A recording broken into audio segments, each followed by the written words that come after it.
அனைவருக்கும் வணக்கம். என்னுடைய பெயர் விஸ்வா. எனக்கு தற்போது 28 வயதாவது. அளவான உயரம், அழகான தோற்றம். இப்ப நான் கொஞ்ச நாளைக்கு முன்னாடி ராணிப்பேட்டை போகும்போது பஸ்ல போய்கிட்டு இருந்தேன். மதியம் 1 மணி இருக்கும். நான் ஜன்னல் பக்கமா பார்த்துக்கிட்டு இருந்துட்டு பஸ் உள்ள என்னுடைய பார்வையே செலுத்துனேன். அப்பதான் எதிர் வீட்டுல ஒரு அழகான கவர்ச்சியான நடுத்தர வயது ஆண்டி ஒருத்தங்க இருக்கறதை பார்த்தேன். அவங்களோட பேரு கவிதான்னு எனக்கு பிறகு தெரிஞ்சது.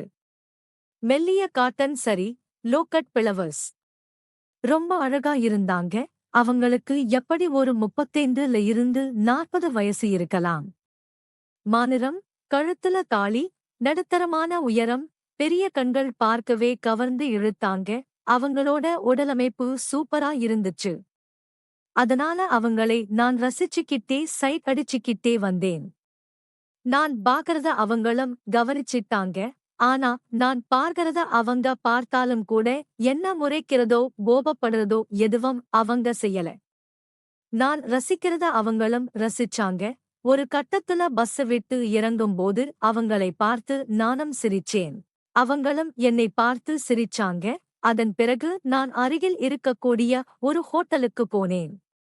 அவங்களும் அதே ஹோட்டலுக்கு எனக்கு முன்னாடி வந்தாங்க.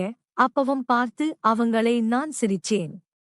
அதன் பிறகு நாங்க 2 பேரும் பேசலாம்னு முடிவு பண்ணி டேபிள்ல உட்கார்ந்தோம். சர்வர் கிட்ட காபி கேட்டேன். அவனும் 2 காபியை கொண்டு வந்து கொடுத்துட்டு போனான். அப்ப நான் என்னை அறிமுகப்படுத்திக்கிட்டேன்.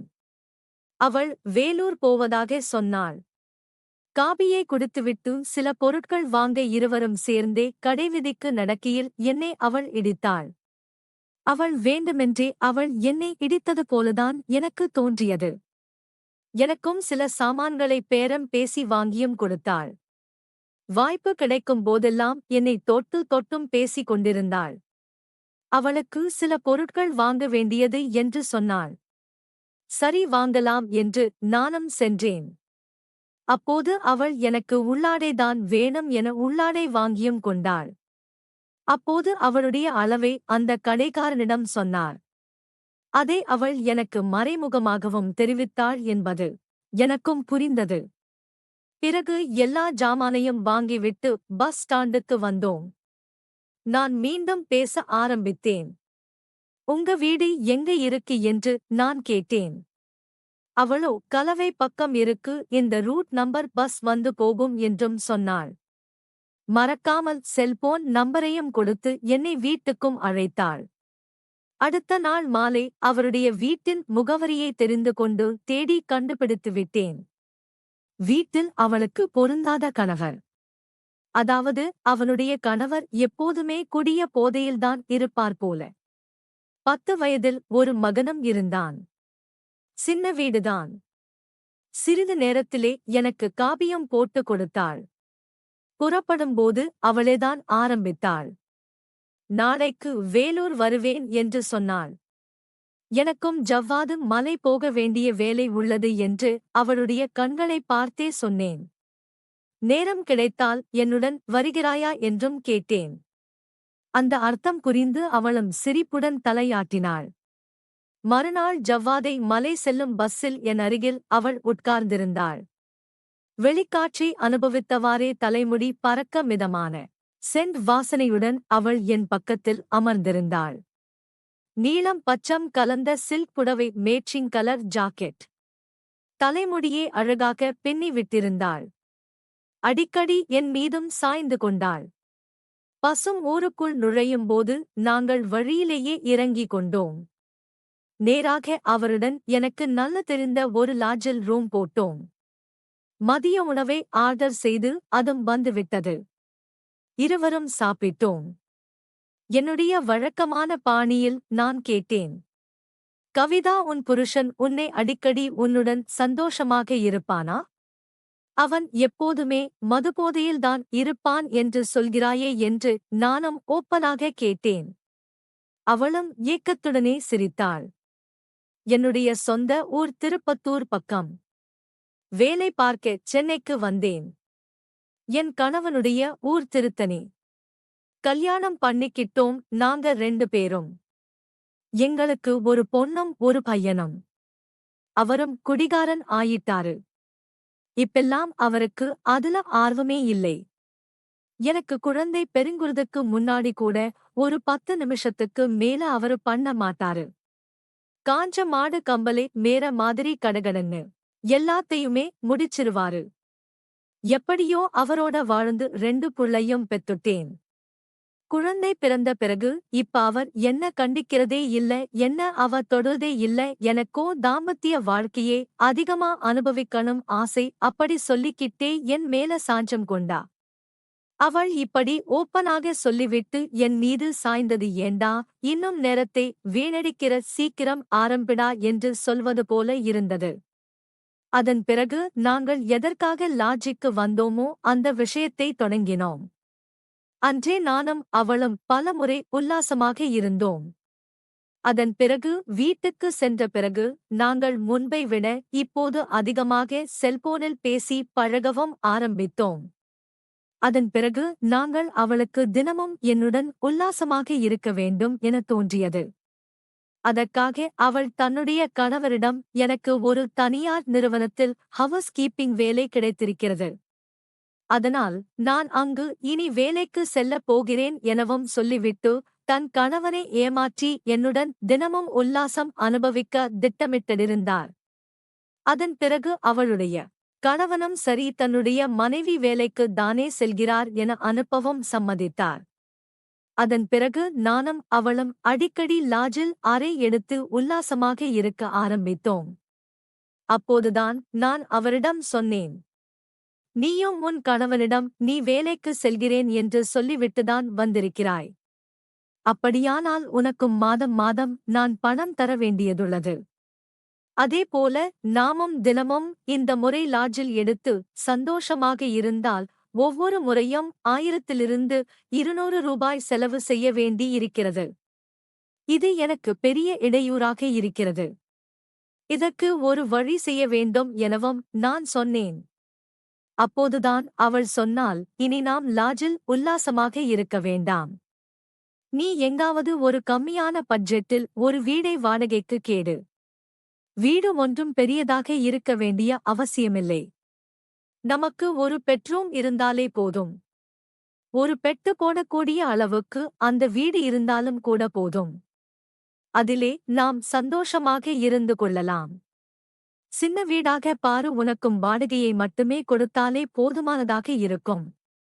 மாதம் 2000 அல்லது 3000க்குள்ள சின்ன பட்ஜெட்டில் ஒரு வீடை பாரு என்றும் சொன்னாள். எனக்கும் அதுதான் சரி எனப்பட்டது. அதன் பிறகு நாங்கள் வாடகைக்கு ஒரு வீடை பிடித்துக் கொண்டோம். அதன் பிறகு தினமும் அவள் கணவனிடம் வேலைக்கு செல்கிறேன் என்று சொல்லிவிட்டு என்னுடன் அந்த வீட்டுக்கு வந்துவிடுவாள். நானும் அவளும் அடிக்கடி அந்த வீட்டில் உல்லாசமாக இருந்து எங்குடைய கள்ள காதலை வளர்த்து வந்தோம். கவிதாவின் கணவனுக்கு அதன் பிறகு அவள் மீது சந்தேகமும் வர ஆரம்பித்தது. இப்போதெல்லாம் திடீரென வேலைக்கு செல்கிறாள். அடிக்கடி செல்போனில் யாரிடமோ பேசுகிறாள் என்று அவளுக்கு சந்தேகம் வந்தது. இதனால் கவிதாவை அவர் ரகசியமாக கண்காணிக்கவும் ஆரம்பித்தார். ஒரு நாள் அவர்தான் வேலைக்கு செல்வதாக கூறிவிட்டு வீட்டை விட்டு கிளம்பிய கொஞ்ச நேரத்திலேயே கவிதாவும் வேலைக்கு செல்வதாக கூறிவிட்டு என்னை சந்திப்பதற்காக நாங்கள் வாடகைக்கு குடியிருந்த வீட்டிற்கு வந்தார். அந்த சமயத்தில் அவருடைய கணவனோ வேலைக்கு செல்லாமல் கவிதாவை ரகசியமாக பின்தொடர்ந்து வந்திருந்தார். அந்த சமயத்தில் தான் கவிதா என்னுடைய வீட்டுக்கு வந்து என்னுடன் தனிமையில் இருந்தார். அதனே அவருடைய கணவனும் பின்தொடர்ந்து வந்து வீட்டின் ஜன்னல் கதவை திறந்து உள்ளே என்ன நடக்கிறது என பார்த்துவிட்டார். அப்போது நானும் கவிதாவும் வீட்டில் உல்லாசமாக இருந்ததை பார்த்து அவர் அதிர்ச்சி அடைந்தார். அதன் பிறகு எங்களை அந்த ஸ்பாட்டிலேயே வைத்து கையும் களவுமாக பிடித்து என்னையும் கவிதாவையும் கண்டிக்கவும் செய்தார். இனி இதுதான் நீ வந்து வேலை பார்க்கக்கூடிய லட்சணமா? நீ இவனுடன் தினமும் சந்தோஷமாக இருப்பதுதான் என்னுடன் போய் சொல்லிவிட்டு வேலைக்கு வருகிறேன் என்று தனியாக ஒரு வீடு எடுத்து அவனுடன் குடும்பம் நடத்தக்கூடிய அளவுக்கு வந்துவிட்டாயா என அவளைக் கண்டபடியாக அசிங்கமாக கேட்டார். அதன் பிறகு கவிதாவை வீட்டுக்கு அழைத்து சென்ற அவர் கவிதாவை எந்த அளவுக்கு அடித்து கொடுமை செய்ய முடியுமோ அந்த அளவுக்கு தன்னுடைய வெறியை தீர்த்து கொண்டார். தினமும் அவர் குடித்துவிட்டு வந்து கவிதாவை அடிப்பதையும் வழக்கமாக கொண்டார். அவருடைய செல்போனையும் பிடுங்கி வைத்துக் கொண்டார். இனி நீ வேலைக்கு செல்லக்கூடாது எனவும் தடுத்துவிட்டார். இதனால் நானும் கவிதாவும் சந்தித்துக் கொள்ள முடியாமலும் உல்லாசமாக இருக்க முடியாமலும் தவித்து வந்தோம். நாட்கள் செல்ல செல்ல அவருடைய கணவன் முன்பை விட இப்போது அதிகமாக குடிக்க ஆரம்பித்துவிட்டாள். தன்னுடைய மனைவி தனக்கு இப்படி ஒரு துரோகத்தை செய்துவிட்டாளே என தாங்கிக் கொள்ள முடியாமல் அவர் முன்பை விட இப்போது அதிகமாக குடிக்கவும் ஆரம்பித்துவிட்டார். ஒரு நாள் கவிதா தன்னுடைய கணவன் மதுபோதையில் தூங்கிய பிறகு அவருடைய செல்போனை எடுத்து எனக்கு தொடர்பு கொண்டாள். என்னுடைய கணவன் இப்போதெல்லாம் என்னை அடித்து சித்திரவதை செய்கிறார். முன்பை விட அதிகமாக குடித்துவிட்டு வந்து என்னை கொடுமைப்படுத்துவதாகவும் நான் உன்னை சந்திக்க முடியாமல் பல நாள் சந்திக்க முடியாமல் தவிர்த்து வருவதாகவும் இதற்கு இடையராக இருக்கக்கூடிய அவருடைய கணவரை தீர்த்து கட்டிவிட்டால் நாம் எப்போதும் போல சந்தோஷமாக இருக்கலாம் எனவும் கூறினாள். எனக்கும் அதுதான் சரி எனப்பட்டது. நானும் அதற்கு சம்மதம் தெரிவித்தேன். நான் ஒரு திட்டமிட்டு ஒரு 2 நாட்களில் உனக்கு தகவல் சொல்கிறேன் எனவும் நான் கூறினேன். அதற்காக கவிதா என்னுடைய செல்போனுக்காக காத்துக் கொண்டிருந்தாள். நானும் எப்படி கொலை செய்யலாம் என திட்டமிட்டேன். ஒரு பகுதியை ஒரு காட்டு பகுதியை நான் பார்த்து வைத்தேன். அங்கு கொண்டு போய் கவிதாவுடைய கணவனை எரித்துவிட வேண்டும் என முடிவு செய்திருந்தேன். அதற்காக முன்கூட்டியே நான் அந்த பகுதியில் கேனில் பெட்ரோலை வாங்கிக் கொண்டு போய் அங்கு ஒரு இடத்தில் மறைத்து வைத்திருந்தேன். அதன் பிறகு கவிதாவுடைய கணவனை கொலை செய்து நாம் இந்த காட்டு பகுதிக்கு கொண்டு வந்து எரித்து விடலாம் எனவும் நான் கூறினேன். அவளும் அதற்கு சம்மதம் தெரிவித்தாள். அதன் பிறகு அன்று இரவு நான் கவிதாவுடைய வீட்டுக்கு சென்றேன். கவிதாவின் வீட்டுக்கு சென்று அவருடைய கணவன் போதையில் இருக்கும்போதே நானும் அவளும் சேர்ந்து கயிற்றால் அவருடைய கழுத்தை நெரித்து அவருடைய கணவனையும் கொலையும் செய்தோம். அதன் பிறகு என்னுடைய டூவீலிலேயே அவரை நடுவில் உட்கார வைத்தேன். அதற்கு முன்பாகவே நான் ஒரு மது பாட்டிலை வாங்கி சென்றிருந்தேன். அந்த மதுவை அவருடைய உடம்பில் எல்லாம் ஊற்றி அவர் மது போதையில் இருப்பது போலவும் யாராவது கேட்டால் போதையில் மயங்கிவிட்டார். அவரை வீட்டுக்கு அழைத்து சென்றேன் என்று சொல்லி சமாளித்து விடலாம் எனவும் முடிவு செய்து நான் இப்படி செய்தேன். கவிதாவுடைய கணவனை கொலை செய்துவிட்டு பைக்கில் நான் அவரை தூக்கி வைத்தேன். அந்த பைக்கை நான் ஓட்ட அவருடைய கணவனுக்கு பின்னாடி கவிதா உட்கார்ந்து அவரை பிடித்தும் கொண்டார். அதன் பிறகு நான் பார்த்து வைத்த அந்த காட்டு பகுதிக்கு நாங்கள் சென்றோம். அங்கு சென்ற பிறகு அவருடைய கணவனை அந்த காட்டு பகுதியில் பெட்ரோலை ஊற்றி முழுவதும் எரிகும் வரை நான் அங்கிருந்துதான் பார்த்துவிட்டுதான் வீட்டுக்கு வந்தோம். அப்போது நான் கவிதா அவனுடைய வீட்டில் ஏதாவது தடயங்கள் இருக்கக்கூடாது. நான் உன்னுடைய வீட்டுக்கு வந்து ஒரு முறை பரிசோதனை செய்துவிட்டு நான் என்னுடைய வீட்டுக்கு செல்கிறேன் எனவும் சொன்னேன். அதற்கு கவிதாவும் சம்மதம் தெரிவித்தார். அந்த நேரத்தில் அவருடைய வீட்டுக்கு சென்று ஏதாவது தடயங்கள் மாட்ட வாய்ப்புள்ளதா என நான் பொறுமையாக சோதனையும் செய்தேன். எந்தவிதமான தடயமும் இல்லை என்பதையும் உறுதி செய்து கொண்டேன். அப்போது நான் கிளம்புவதற்கு முன்பு இடையராக இருந்த உன் கணவனையும் கொலை செய்துவிட்டோம். இப்போது தடயங்கள் எதுவுமே இல்லை. நாம் மாற்றவும் மாட்டோம். இதை நாம் கொண்டாட வேண்டாமா எனவும் கூறினேன். எனக்கு நான் சொன்னதை கவிதா புரிந்தும் கொண்டாள். அதன் பிறகு விடியும் வரை நானும் அவளும் அன்று இரவு அவளுடைய வீட்டிலேயே சந்தோஷமாக இருந்தோம். அதன் பிறகு விடுவதற்கு முன்பே நான் அங்கிருந்து கிளம்பிவிட்டேன். மறுநாள் கவிதா தன்னுடைய கணவனை காணவில்லை என் போலீஸ் ஸ்டேஷனுக்கு சென்று புகாரளிக்குமாறும் நான் கூறிவிட்டுதான் வந்தேன். நான் சொன்னது போலவே கவிதாவும் போலீஸ் ஸ்டேஷனுக்கு சென்று நான் கணவனை காணவில்லை எனவும் கூறினார். அப்போது போலீசார் உங்களுடைய கணவர் என்ன செய்கிறார், என்ன வேலைக்கு செல்கிறார் என்று விவரங்களையும் கேட்டார்கள். அதேபோல கவிதாவிடமும் விவரங்களை கேட்டார்கள். அப்போது கவிதா அவருடைய கணவரிடம் சொன்ன அதே பொய்யை போலீசாரிடமும் தெரிவித்துவிட்டாள். தான் ஒரு தனியார் நிறுவனத்தில் ஹவுஸ் கீப்பிங் வேலை செய்வதாகவும் கூறியிருந்தாள். இதையெல்லாம் போலீசார் செக் பண்ண மாட்டார்கள் என நினைத்துதான் அவள் இந்த விஷயத்தையும் சொல்லி வந்தாள். அதன் பிறகு அவளுடைய கணவரின் உடல் எங்குமே கிடைக்கவில்லை. இதனால் போலீசாருக்கு கவிதாவுடைய சந்தேகம் ஏற்பட்டது.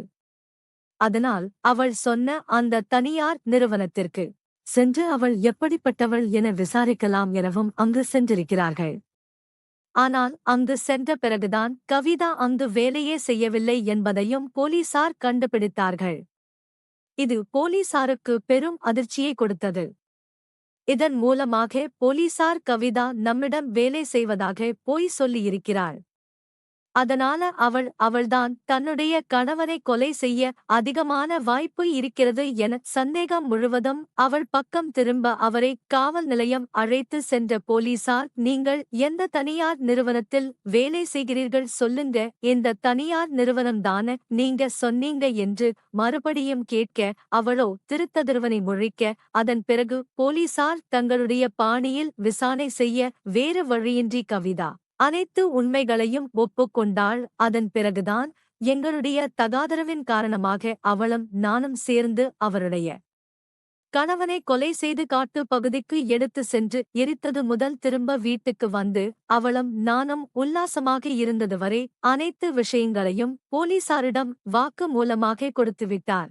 இதை கேட்ட போலீசார் அதிர்ச்சி அடைந்து காணாமல் போன வழக்கை கொலை வழக்காக மாற்றி என்னையும் கைது செய்துவிட்டனர்.